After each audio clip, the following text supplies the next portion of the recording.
मैं सत्यनारायण सिंह राजपूत एक बार फिर से मेरे चैनल सत्य यूरोप ट्रिप में आपका स्वागत करता हूं। तो दोस्तों, आज मैं आपको लेकर चलता हूं यूरोप का एक ऐसा शहर जो कि पोलैंड में स्थित एक शहर है जिसका नाम व्रोक्लो है। इस शहर का इतिहास जो है वो कम से कम 1000 साल पुराना है। जो यहाँ की जो बिल्डिंग्स वगैरह जो है 1000 साल से भी पुरानी है। तो इसकी पूरी हिस्ट्री बताता हूँ मैं आपको, और यहाँ की जो रंग बिरंगी जो इमारतें हैं वो भी आपको दिखाता हूँ मैं। और तो चलिए शुरू करते हैं, आइए देखते हैं मुशायरा।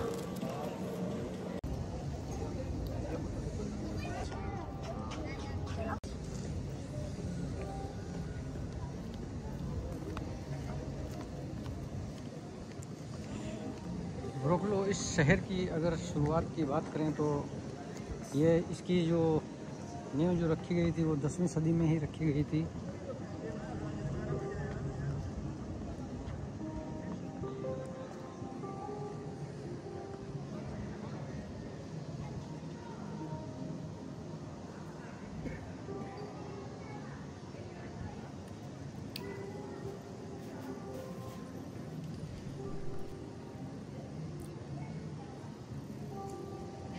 पोलैंड के व्रोक्लो की इस शहर की कहानी का हिस्सा बहुत पुराना इतिहास है। अगर हम इसकी बात करें तो ये काफ़ी पुराना है,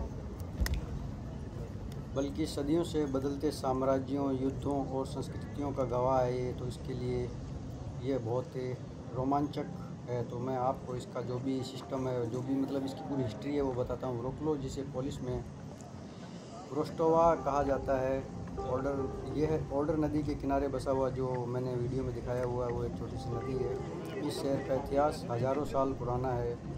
पुरातात्विक के अनुसार यहाँ इंसानी बस्तियाँ 10वीं सदी से पहले भी मौजूद थीं। स्लाविक जनजातियों ने यहाँ बसावट की और धीरे धीरे यह क्षेत्र व्यापार और संस्कृति का केंद्र बनने लगा।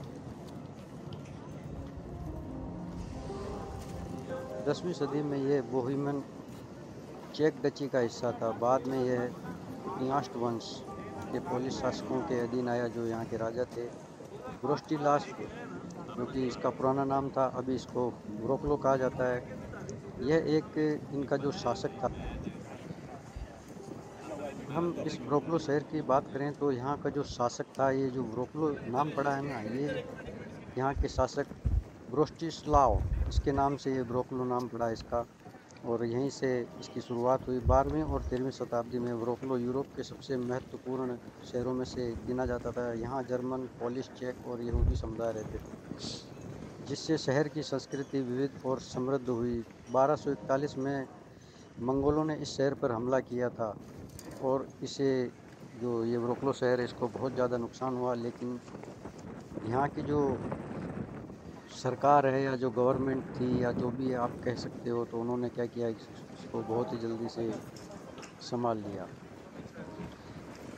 हैंसियाटिक लीग नामक व्यापारी नेटवर्क का ये हिस्सा बना सन 1241 में। इससे व्रोक्लो यूरोप के अन्य बड़े शहरों से जुड़ गया और यहाँ आर्थिक उन्नति होने लगी, जिससे कि यहाँ आवागमन का जो व्यापार था वो बढ़ गया। 14वीं शताब्दी में यह बोहेमियन का हिस्सा बना, जो कि चेक किंगडम के नाम से जाना जाता था। और ये प्राग के प्रभाव में आया, जो चेक रिपब्लिक की राजधानी है प्राग, उसके पास में था।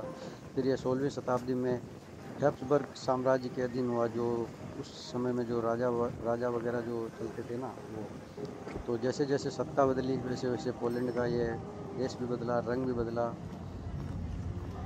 इसके जो सीमाएं जो थी वो जैसे जैसे सत्ता बदलती गई, सीमाएं बदलती गई। सन 1741 में प्रूसिया के राजा फ्रेडरिक द ग्रेट ने व्रोक्लो पर कब्जा कर लिया। सन 1941 में इसके बाद यह शहर जर्मन प्रभाव के तहत तेज़ी से विकसित हुआ और औद्योगिकरण का केंद्र बन गया। 19वीं शताब्दी में अगर इसकी बात करें तो इसे जर्मन में ब्रेस्लाव कहा जाता था। जर्मन लैंग्वेज में इसको ब्रेस्लाव कहा जाता था। जर्मन साम्राज्य का एक अहम शहर था, क्योंकि उस टाइम में सब कुछ एक ही था।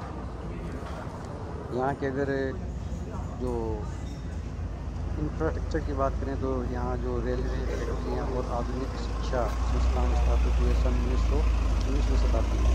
इस दौरान यह शहर एक बहुसंख्यक सांस्कृतिक जगह था। जर्मन, पोलिश, यहूदी और चेक रिपब्लिक के जो लोग थे वो मिलकर यहाँ रहते थे।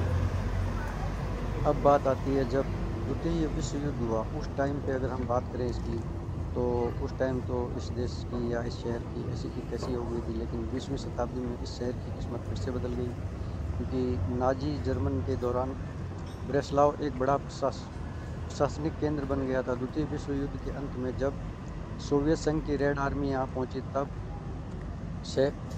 इस शहर को किला ब्राउस घोषित कर दिया गया। 1945 में यहाँ भीषण लड़ाई हुई, लगभग 70% शहर तबाह हो गया था। अगर पोलैंड की बात करें तो द्वितीय विश्व युद्ध जो हुआ था उसमें सबसे ज़्यादा अगर कोई कहीं नुकसान हुआ तो वो एक पोलैंड शहर ऐसा शहर है जहाँ पे सबसे ज़्यादा नुकसान हुआ था। हज़ारों क्या लाखों लोग मरे थे मेरे हिसाब से। जैसे द्वितीय विश्व युद्ध के बाद जब पोट्सडम कॉन्फ्रेंस में निर्णय लिया गया कि वरोक्लो अब पोलैंड का हिस्सा होगा, क्योंकि इस पर चेक रिपब्लिक का कब्जा था, जर्मनी का कब्जा था, लेकिन यह फिर बाद में पोलैंड में आ गया। जर्मनी की जनसंख्या को यहाँ से निकाल दिया गया। जो जर्मन लोग यहाँ पर रहते थे उनको सभी जो लोग थे ना उनको यहाँ से भगा दिया गया। पोलिश लोग खासकर वो जो पूर्वी क्षेत्र आज का यूक्रेन और बेलारूस है, उस टाइम में ये शायद मेरे हिसाब से पोलैंड में ही था, मुझे इतना पता नहीं है, वो आप लोग ये पता कर लेना। वो लोग भी यहाँ से जब जर्मन लोग यहाँ से निकाले गए तब उन लोगों को यहाँ पे बसाया गया। इसके बाद शहर का आधिकारिक रूप से इसको जो द्वितीय विश्व युद्ध के बाद में इसका नाम वरोक्लो रखा गया। और जो भी नुकसान हुआ था उसमें वापस से तुरंत पुनर्निर्माण, मतलब नई जो भी थी ना उसको नए सिरे से काम शुरू किया गया। टूटे हुए चर्च, पुल, इमारत, सारा कुछ से वापस से नया ही बना गया।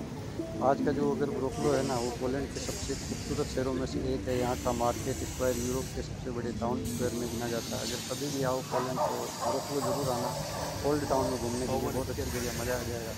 क्योंकि यहाँ की ये जो आप बिल्डिंगें देख रहे हैं ना, रंग बिरंगी बिल्डिंग, ये बहुत पुरानी है। ये तकरीबन हज़ारों सालों से यहाँ पे बसी हुई है, अभी तक खड़ी है, आप समझो।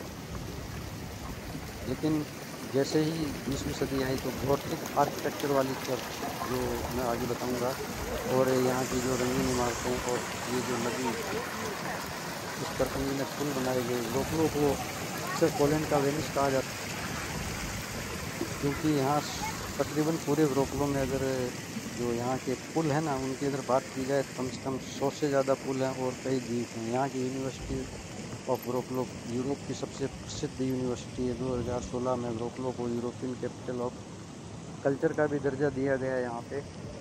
अगर इस बारे में अगर बात करें तो अगर आपके हिसाब से, मेरे हिसाब से अगर देखा जाए तो मैंने जितना भी पढ़ा है वरोक्लो के बारे में, तो वरोक्लो को सन 2016 में यूरोपियन कैपिटल ऑफ कल्चर का भी दर्जा मिला है। ये सिटी अब आप देखो यार कितनी खूबसूरत सिटी है, बहुत।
तो कैसा लगा ये वीडियो मुझे बताना कमेंट करके, और मेरे वीडियो में क्या कमी है क्या नहीं है वो भी मुझे बताना यार, जिससे कि मैं थोड़ा इम्प्रूव कर सकूं अपनी वीडियो को। क्या, अभी नया नया हूँ तो उतना मुझे एक्सपीरियंस नहीं है, लेकिन इतना पता है कि यूरोप में जो शेंगन कंट्री है, जिस चीज़ का मेरे पास जो वीज़ा है 30 कंट्री है, 30 कंट्री में घुमा दूँगा आपको। 3-4 कंट्री तो मैं घूम चुका हूँ। मेरे पास अभी वीडियो है, लेकिन क्या समय नहीं है उनको अपलोड करने का। तो नज़ारा कुछ देख सकते हैं आप, पीछे का कुछ ऐसा नज़ारा है।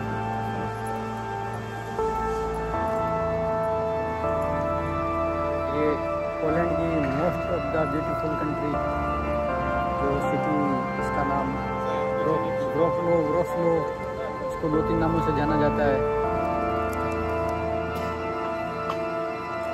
और वीडियो अगर अच्छा लगा हो तो इनसे पूछते हैं जो ये सिटी टूर करवाते हैं, तो ये कितने पैसे लेते हैं, पता करते हैं उनसे।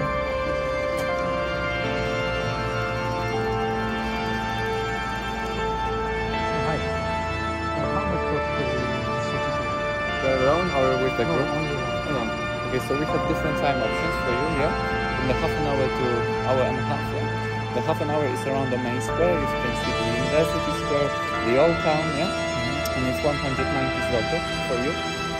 The hour option is to Ostrogumski, it's the oldest part of the town, yeah? So we go by the by the University Square and here the Ostrogumski and go back near the Panorama Racowiska and also Dominican Square, the Old Town, and it's 290 for you, yeah? Yeah, it is because it's for the 5,000 people, yeah?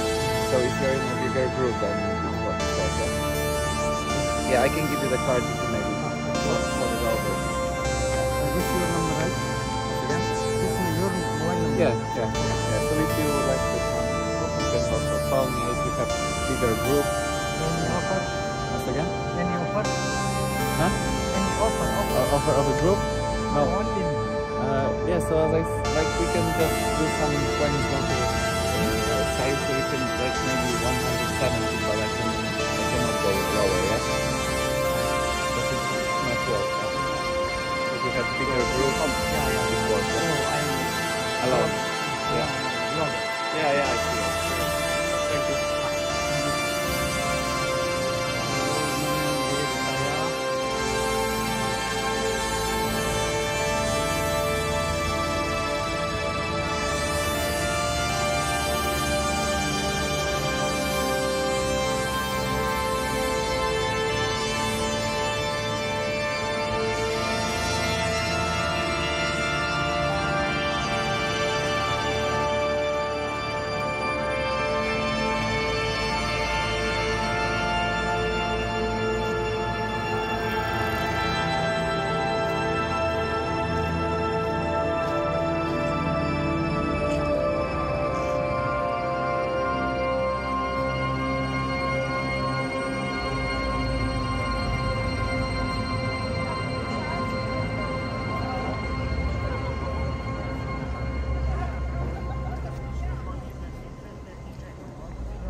ऐसा सिर्फ हम फिल्मों में ही देखा करते थे किसी ज़माने में।